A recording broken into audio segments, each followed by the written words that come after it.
안녕하세요. 사회 5학년 1학기 1단원의 세 번째 우리 국토의 인문환경에 대해서 함께 보려고 합니다.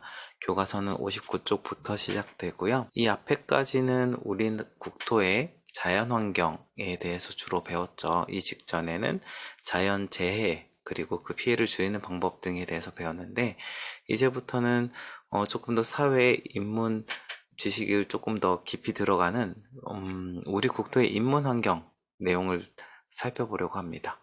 인문환경, 즉 사람들이 만들어 놓은 환경들인 거죠. 사람들의 활동에 의해서 만들어진 문화나 어떤 여러 가지 환경들을 다 이야기하는 게 인문환경이죠. 반면에 자연환경은 사람들이 손대지 않아도 이미 예전부터 지구가 생겼을 때부터 혹은 우리나라가 형성되기 이전부터 사람들이 나라를 세우기 이전부터 자연적으로 만들어졌던 환경이라면 인문 환경은 사람들이 살아감으로 인해서 형성된 그런 문화나 새롭게 생겨난 환경들을 이야기합니다. 우리 국토의 인문 환경에서 첫 번째로 살펴보는 것이 우리나라의 인구 구성이라고 합니다. 인구 구성을 먼저 살펴보게 되는데요. 우리나라의 인구 구성을 변화를 살펴봅시다. 여기서 어려운 말은 인구 구성이겠죠. 인구는 사람의 숫자, 우리가 몇 명 살아요? 대한민국의 인구는 몇 명인가요? 했을 때 5,100만 명, 뭐 5,000명, 5천만 명, 뭐 대략 그렇게 이야기하는데 그 구성이라는 것은 그 사람들을 이루고 있는 요소들, 사람들을 이루고 있는 뭐 형태, 특성들이라고 보면 될 것 같아요. 그래서 저는 여기에 간단하게 필기를 조금 덧붙이면 인구는 사람의 수,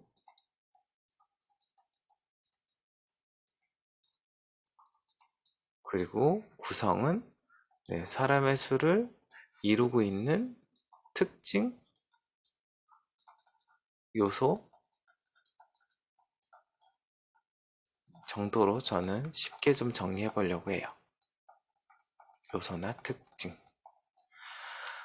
이제 본문을 좀 읽어 볼게요. 초록색으로 좀 바꿔서 보겠습니다. 우리나라에는 5,100만 명이 넘는 사람이 살고 있다. 만일 우리나라를 100명이 사는 마을로 나타내면 어떻게 될까? 우리나라가 100명이 사는 마을이라면 먼저 100명 중에 50명은 여자이고 50명은 남자입니다. 네, 먼저 첫 번째로 인구 구성을요. 성별로 먼저 나누었네요. 그리고 100명 중 14세 이하의 어린이는 14명, 65세 이상의 노인은 13명입니다. 라고 했어요. 여기는 연령, 나이로 인구 구성을 살펴본 거고요. 그리고 100명 중 3명은 우리나라에 사는 외국인입니다. 이 부분에서는 뭐 국적이라고 해야 될까요? 대한민국 국적을 가진 사람, 우리나라에 살고 있는 사람들 중에서 대한민국 국적을 가진 사람과 그렇지 않은 사람을 나눈 것 같아요. 또 사람들은 어디에 많이 모여 살까요? 100명 중 92명은 도시에 살고 8명은 촌락에 삽니다. 지역에 따라서 또 구분했네요. 또 서울, 인천, 경기를 포함한 수도권에 50명이 삽니다. 네, 수도권 마찬가지로 지역이죠. 여기까지도. 마을에서는 아기가 1년에 1명 태어나고 사람이 2년에 1명 정도 죽습니다. 따라서 2년 뒤에 마을의 인구는 101명, 1명이 증가한 상태가 되겠죠. 이렇게 출생과 사망에 따라서 그 비율에 따라서 전체 인구가 늘기도 하고 줄기도 합니다. 글로 설명되어 있긴 한데 밑에 그림을 훨씬 더 잘 표현한 것 같아요. 우리나라의 인구 구성을, 즉 한 나라의 인구 구성을 살펴볼 때 여러 요소, 특징 혹은 기준으로 살펴볼 수 있는데 이 그림을 보면은 먼저 성별로 한번 기준을 잡아서 인구 구성을 보고 연령으로 살펴보고 또 국적으로 살펴보고 사는 지역, 또 수도권이냐 비수도권이냐 그리고 출생과 사망에 따라서 인구 구성을 살펴보기도 합니다. 그러면서 이런 질문이 있습니다. 앞으로 우리나라의 65세 이상의 인구는 어떻게 변화할지 말해봅시다 하면서 우리나라가 현재 65세 이상 어르신들의 인구 비율이 점점 더 많아지고 출생률은 적어지는 그런 좀 심각한 사회 문제에 도달해 있는데 그 부분을 질문으로 한번 끄집어 보았습니다. 60쪽을 이어서 볼게요. 60쪽에 지연이라는 학생이 우리나라의 인구와 관련된 신문 기사를 모아봤다. 신문 기사에 각각 어떤 인구 현상, 인구와 관련된 현상을 설명하는지 살펴보자. 일단 인구는 한 나라 또는 일정한 지역에 사는 사람의 수라고 앞에서 한번 정의했죠. 자, 콩나물 교실은 옛말, 남는 교실이 걱정. 초등학교의 학급당 평균 학생 수가 2019년에 약 22명까지 떨어졌다. 초등학생 수가 이처럼 줄어든 것은 저출산 현상 때문이다. 이런 좀 어려운 표현, 좀 특징적인 표현은 좀 체크해 둘 필요가 있어요. 저출산 현상. 1950년에서 1960년대에는 출산율이 높아 학생 수가 크게 늘면서 전국적으로 교실 부족 문제가 심각했다. 이때의 교실 모습을 콩나물이 자랄 때 모습에 비유해 콩나물 교실이라 불렀다. 하지만 2000년대 이후 출산율이 세계 최저 수준으로 떨어져 앞으로 남는 교실을 걱정해야 할 판이다. 하면서 이 왼쪽에 표에 보면은 1963년부터 2019년까지의 학급당 학생 수 인원이 이렇게 나타나 있어요. 이 63년 때쯤에는요, 한 반에 65명, 60명이 넘는 인원이 공부를 했었습니다. 80년대, 또 90년대 초등학생들은 한 학급에 40명씩 모여서 수업을 받았었고요. 현재 요즘에 들어서는 거의 26명, 22명 정도 이렇게 줄어들고 있다고 합니다. 여러분들이 있는 교실은 한 반에 몇 명 정도일까요? 물론 도시나 지역에 따라서 학급당 인원수 차이가 있긴 할 텐데 전국적으로 평균을 내면 이렇다고 합니다. 밑에 또 하나의 기사가 있는데요. 이제는 초고령 사회 또 마찬가지로 낯선 낱말 나오면 표시를 좀 해둡니다. 사회 수업이 이제 5학년 때 들어와서 좀 어려워지는 이유 중에 하나가 낯선 낱말들이 많이 등장해요. 이 단어들하고 친해지기만 하면 사회에는 어떤 문화나 살아가는 상황에 대한 설명일 뿐이라서 그렇게 어렵지 않거든요. 근데 이런 낱말들이 좀 헷갈려서 공부 자체가 어렵다 느끼는 경우도 있습니다.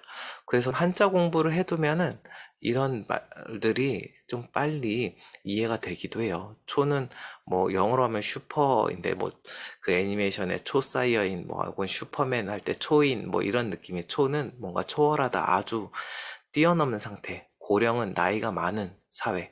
그러니까 그냥 나이가 많은 사회가 아니라 엄청나게 나이가 많아진 사회가 되었다. 응? 사회가 사람도 아닌데 어떻게 나이가 많아지냐고 말할 수도 있겠지만 앞서 얘기했던 인구 구성.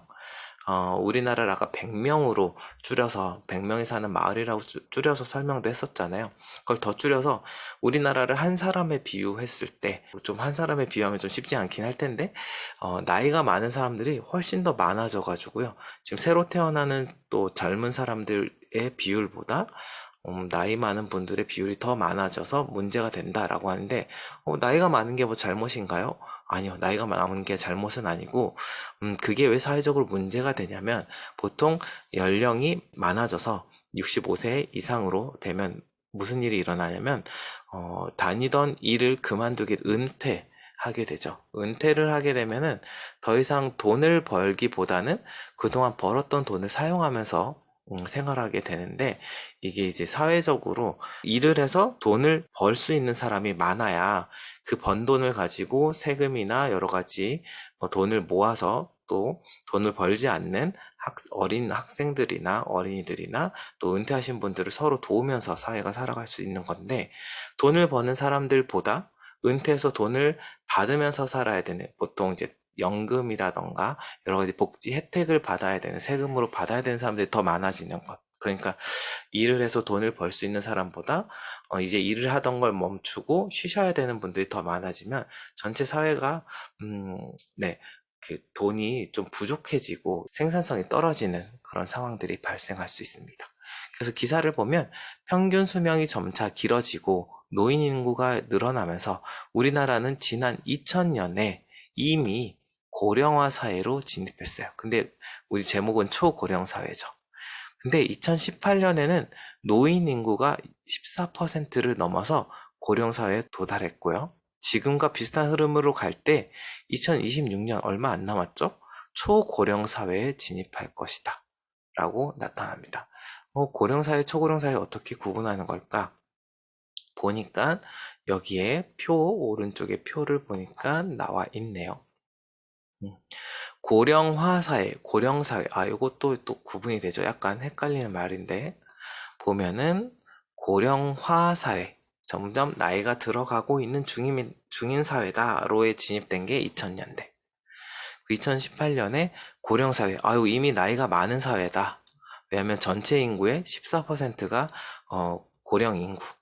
그리고 2026년에는 전체 인구의 20% 이상이, 그러니까 5명 중에 1명이 이제 은퇴하신, 나이가 많으신 분이 되는 거예요. 우리 주변을 딱 둘러봤을 때 하나, 둘, 셋, 넷, 5명이 서 있으면은 그 중에 한두 명은 이제 어린이거나 학생이고, 그 중에 2명은 일하는 사람이고, 1명이 이제 은퇴를 해서 복지 혜택을 누리면서 이제 휴식을 취해야 되는 분들이, 어르신들인 거죠. 이 인구 비율이 20%에 넘어서면서 초고령 사회로 진입할 것이다 라고 나타냅니다. 그래서 다시 한번 말씀드리면, 한 개인으로 봤을 때 나이가 들어간다는 거는 전혀 문제가 아니죠. 인생으로서 당연히 자연스러운 흐름이고, 우리도 나이가 들 것이고요. 한 개인으로 봤을 땐 그건 전혀 문제가 되지 않습니다. 평생 열심히 일하셨고, 열심히 일하고 노력한 것으로, 가족들도 이루고, 또 나름의 꿈도 이루고, 그 다음에 또 이제 휴식을 취해야 되는 그런 시기가 오는 거니까요. 근데 이게 사회 전체적으로 봤을 때 이렇게 휴식을 취해야 되는 고령 인구가 많아지면 많아질수록 점점 밑에서 돈을 벌면서 생산을 해야 되는, 그런 일을 해야 되는 사람들 인구가 비율이 줄어들면서, 뭐라고 할까? 사회를 하나로 살펴봤을 때 일을 하는 사람보다 쉬면서 혜택을 누려야 되는 사람들이 더 많아지는 상태로 흘러가고 있는 거죠. 사실 이거는 출산율하고도 아주 밀접한 관계가 있습니다. 어르신들이 이제 뭐 여러 가지 의료의 기술의 발달이나 다양한 영양 상태가 많이 좋은 음식들이 많이 나오잖아요. 의료도 많이 발달했고. 그래서 오래 사시는 것 너무나 좋은 현상이죠. 이제 그거에 밑받침해서 또 새로 태어나는 사람들이 많아져야 이제 전체적으로 나라의 인구가 늘면서 생산성도 높아지고 사회가 균형 잡혀지는데, 지금은 고령 인구는 점점 많아지는 반면에 새로 태어나는 사람들은 줄어들어서 약간 불균형한, 약간이 아니죠. 아주 많이 불균형한 상태가 우리나라의 인구 비율입니다. 인구 비율, 인구 구성의 현상을 설명하고 있습니다. 그래서 61쪽에 보면 우리나라의 인구 구성을 요번에 연령으로 본 거예요. 지금 이 표는 인구 구성은 여러 기준, 어떤 기준으로 이제 나눌 수 있어요. 아까 성별로도 나누고, 뭐 국적으로도 나누고, 연령으로도 나누고, 지역으로도 나누고, 또 종교로도 나눌 수도 있겠죠. 근데 지금 여기서 설명하려는 거는 이제 인구 구성을 연령별로 지금 기준으로 잡았어요. 이거를 조금 더 앞에 있었던 이 기사의 그래프는 고령사회가, 그러니까 고령화 인구가 전체 인구의 몇 퍼센트 정도인가만 보여주었다면, 이제 여기에 있는 61쪽에 있는 이 그래프는 전체를 비율로 딱 막대 그래프로 잘 나타내 준 것 같아요. 그래서 이 초록색 부분이 여러분과 비슷한 연령대 학생들이라고 보면 될 것 같고, 이제 15세에서 64세, 15세라고 하면은 지금 당장 일할 나이는 아니긴 한데, 뭐 아르바이트를 시작할 수 있는 나이기도 하고, 여러모로 이제 사회생활 또 생산 경제 활동을 할 수 있는 연령대라고 보거든요. 그리고 여기 이제 노란색 부분, 여기 65세 이상이 이제 일을 하던 걸 멈추고 휴식하면서 복지 혜택을 누려야 되는 분들인데, 보시면 왼쪽부터 여기 70년대부터 그림을 쭉 오른쪽으로 훑어보면서 보세요. 그러면 70년대는 새로 태어나는 어린 사람들이 많았고, 일하는 사람들이 또 절반 이상이 아주 많은 사람들이 있어서, 어차피 이 새로 태어난 어린 사람들이 나이가 조금만 들면 또 금세 또 일을 하는 연령대에 진입하잖아요. 그 나이 많으신 분들은 상대적으로 비율이 많지 않았고요. 근데 이제 나이 많으신 분들의 비율이 점점 많아지고, 또 그것과 맞물려서 새로 태어나는 사람들의, 또 젊은 사람들의 비율도 줄어들면서 이제 일을 할 수 있는 사람들의 비율이 점점 더 줄어들고 있습니다. 이건 앞으로도 계속 그렇겠죠. 30년 예상, 40년 예상인데, 왜냐면 앞서 얘기 드린 것처럼 의료기술 발달하고 영양상태 좋아지고 계속해서 우리의 환경, 삶의 질은 좋아지니까 오랫동안 행복하게 사는 건 너무나 좋은 거죠. 하지만 저출산이 문제예요. 고령화 문제에서 우리는 새로 태어나는 인구가, 젊은 인구가 너무나 부족해서 사회가 불균형해지고 있다.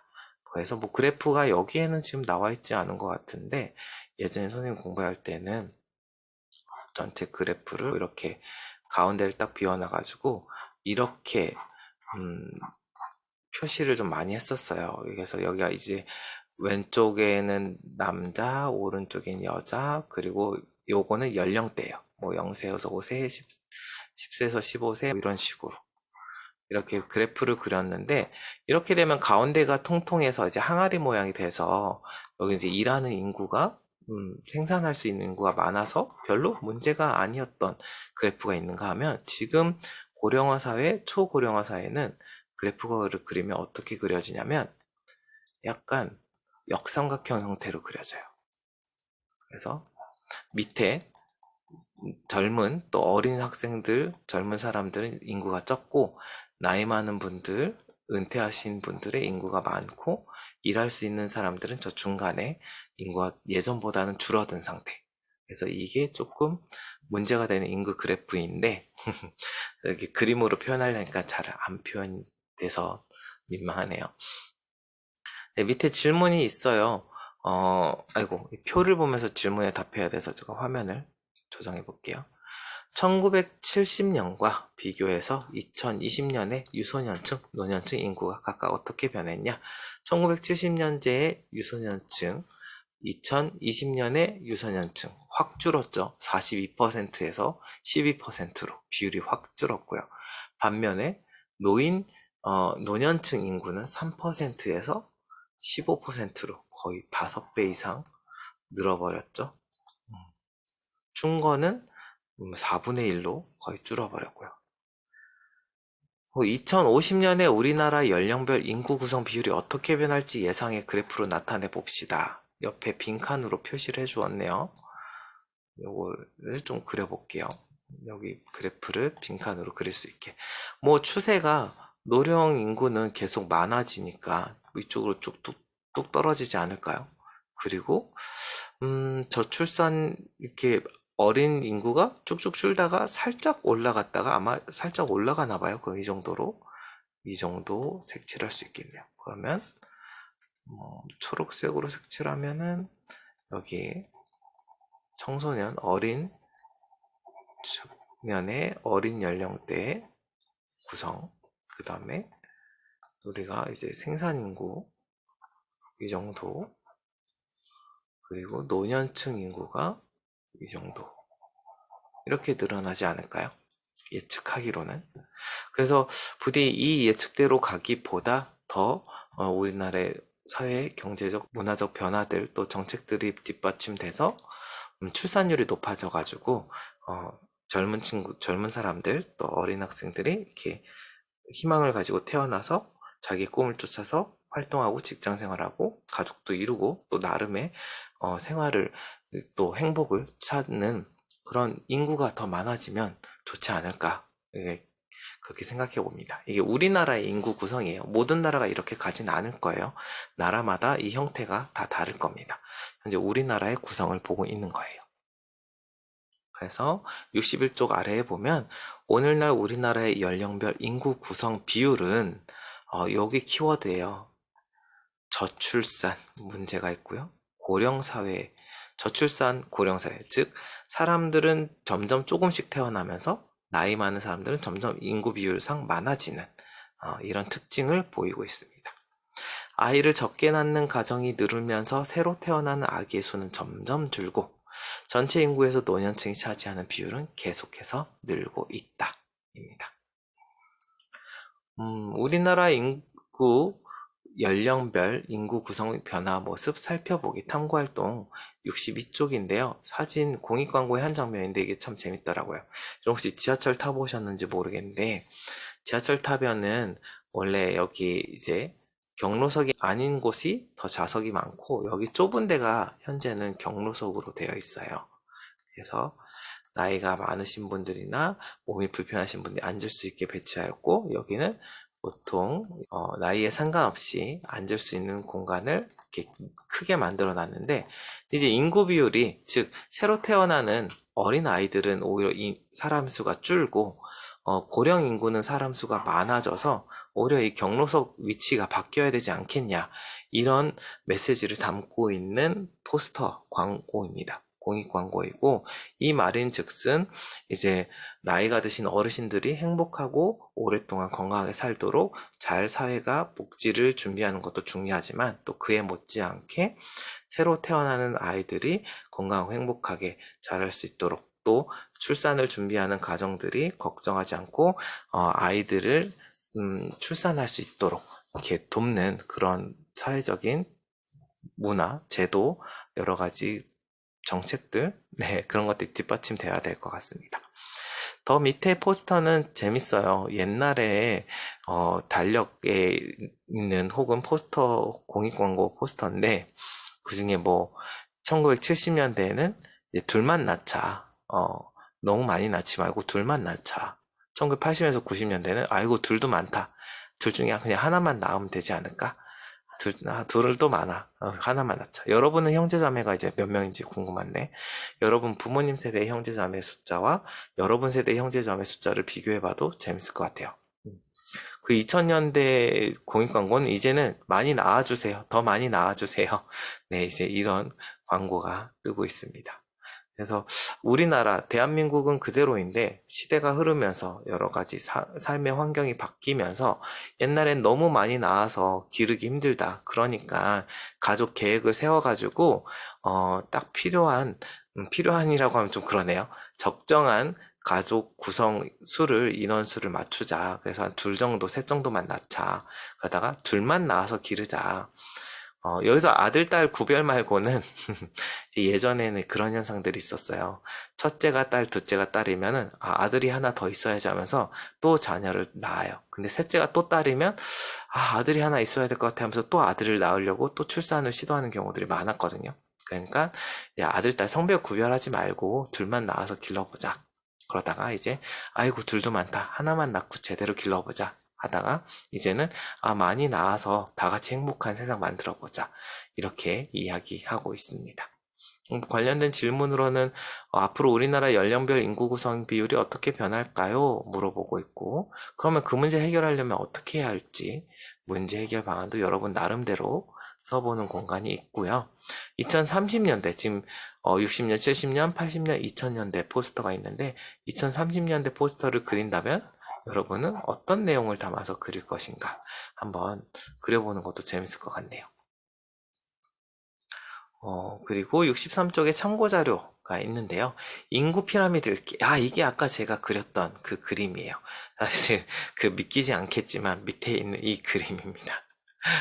인구 피라미드는 이제 연령별 남녀, 그래서 두 가지 기준이에요. 아까 위로는 연령, 좌우로는 성별, 남녀 구분을 해놓고요. 이거를 어떤 형태로 볼 수 있게 해놓은 거예요. 그래서 1960년대 우리나라의 인구 구성은 이렇게 삼각형 모양이어서 튼튼하죠. 밑에서부터 아주 안정적이에요. 새로 태어난 사람들이 많아서 앞으로 일할 사람들이 많고, 충분히 사회가 생산 활동을 하기에 아주 적절합니다. 그러다가 1990년대쯤에 여기 이제 중간이 도톰해지면서 밑에 많이 태어났던 분들이 이제 일로 올라온 거죠. 이분들이 일할 나이가 되면서 열심히 일을 하고, 반면에 예전보다는 태어나는 숫자가 좀 줄어들었습니다. 그러다가 요즘 시대 2017년쯤에는 이제 점점 이렇게 아래가 점점 얇아지는 좀 불안정한 구조가 되고, 이거는 보기에만 불안정한 게 아니라 실제로 사회적으로도 불안정합니다. 왜냐하면 이 새로 태어난 인구들이 작아지고, 여기 많았던 일하는 인구들이 다 위로 올라갈 거거든요. 그럼 이 위로 올라가면 어떻게 되냐? 일하던 걸 이제 멈추고 쉬면서 여러 가지 복지 혜택을 누려야 되는데, 그 복지 혜택들은 상당 부분 여기서 일하는 사람들이 생산한 가치를 통해서 세금이나 여러 가지 형태로 이제 올라가서 복지를 해주는 거죠. 또 여러분들이 학교 다니면서 이제 받고 있는 뭐 급식이나 교육비 등도 사실 이렇게 내려오는 건 똑같거든요.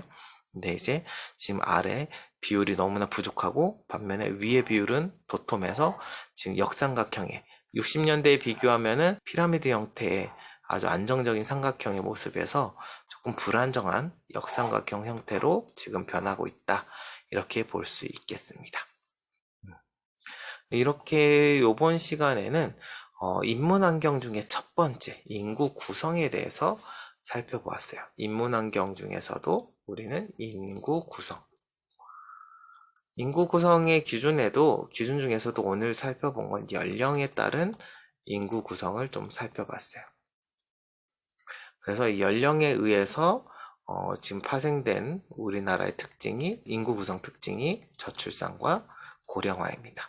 새로 태어나는 아이들을 여러분의 동생들, 후배들은 사람이 점점 줄어들고 있고 할아버지, 할머니, 어르신 세대는 점점 많아지는 그런 형태. 그래서 인구 피라미드로 보면은 약간 역삼각형 형태의 다소 보기에 불안정하고 또 사회 경제적인 측면으로 봤을 때도 다소 불안정할 수 있는 고령화 사회, 또 앞으로는 초고령 사회. 고령화 사회는 이미 지나갔다고 했죠. 고령화 사회, 고령사회, 초고령사회로 진입하고 있는 형태가 되고 있습니다. 아까 정리했던 부분이 고령화가 아니라 고령사회로 우린 이미 됐죠. 제가 배울 때는 고령화가 더 중요한 키워드였는데 이제는 이제 고령사회 아니면 초고령사회라고 바꿔서 불러야겠네요. 그러면 이 시간은 이렇게 마치도록 하겠습니다. 한번 59쪽에서 60, 61, 62, 63 교과서에 있는 글과 그림을 훑어보면서 중요한 부분 다시 복습해보면 좋겠습니다. 감사합니다.